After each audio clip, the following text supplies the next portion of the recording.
From the opening moments of Ruffy in the Riverside, this game is firing on all cylinders. In just a few short minutes, the game communicates its main gameplay premise, the vibe it's going for, and its visual style effortlessly. So in turn, I'll try to do the same. The usual run and jump gameplay that comes with platformers feels especially good in this game. The lovable bear protagonist Ruffy has quick, snappy movement that, despite its simplicity, is fun to travel the world with. And there are a few extra means of traversal that help spice things up when things get a little pedestrian. However, the unique wrinkle of this game comes through the main mechanic, the swap. Ruffy has a unique gift in his world. He's capable of copying a texture from one object and pasting it to another.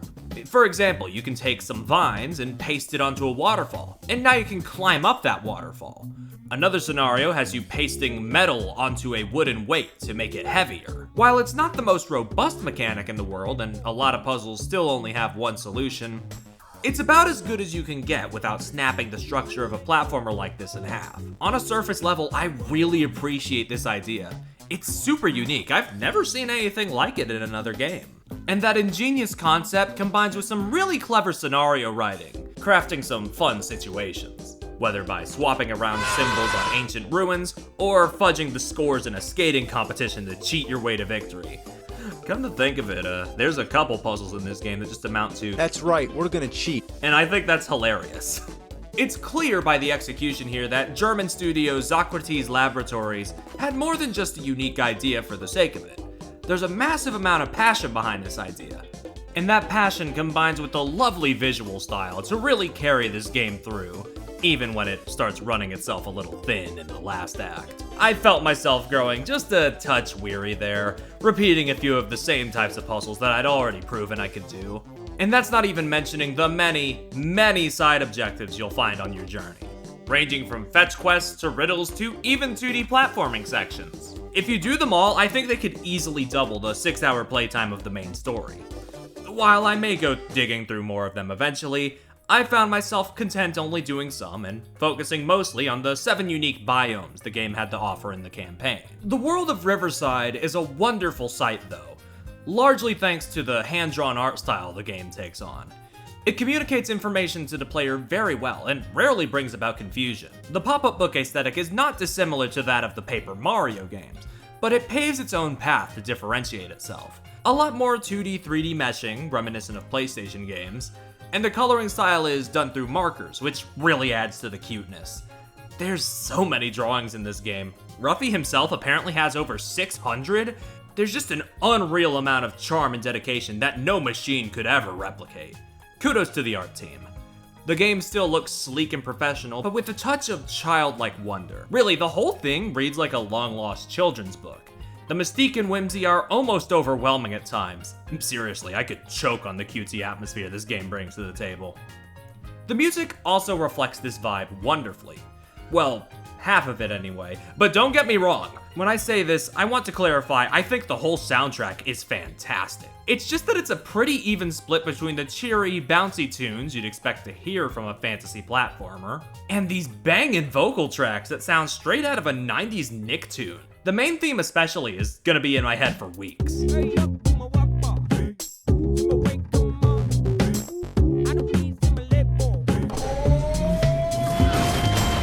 Props to the composers here, Max Geyer, Ludwig Hanisch, and MC Tannhauser. They all did a bang-up job here, and they made a soundtrack that I truly loved.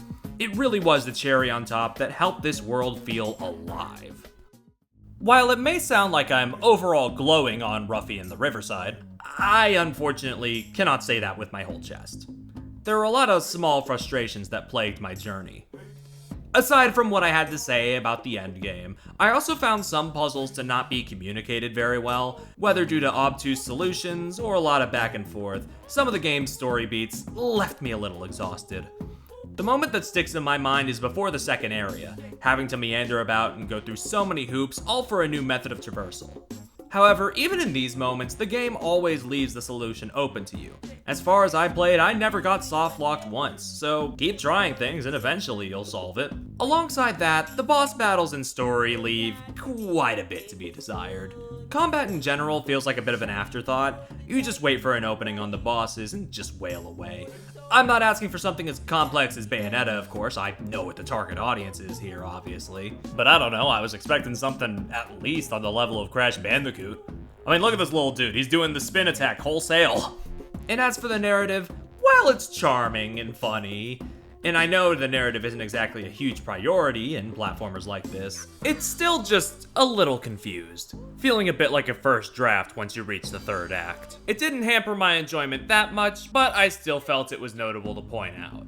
Also, unrelated to the critiques, the main villain's name here is Grohl, and that just makes me think about Dave Grohl from Foo Fighters. But seriously, if you know me, I care a lot about story stuff in games, you know? You know. If you've been here, you know. If you haven't, then welcome to the channel. Oh my god, I've gone so off script. Overall, despite the more confusing elements at play here, I still think Ruffy and the Riverside is a worthwhile experience full of charm, creativity, and whimsy. Even through its rougher moments, there's this infectious positivity that I just can't deny. I would love to see more games from Zockrates Laboratories, because just from this debut title alone, this studio shows incredible promise. There's a lot of games coming out this year, but if you're looking for a less expensive romp that'll leave you with a smile on your face and a pep in your step, Ruffy and the Riverside might just be the number you need.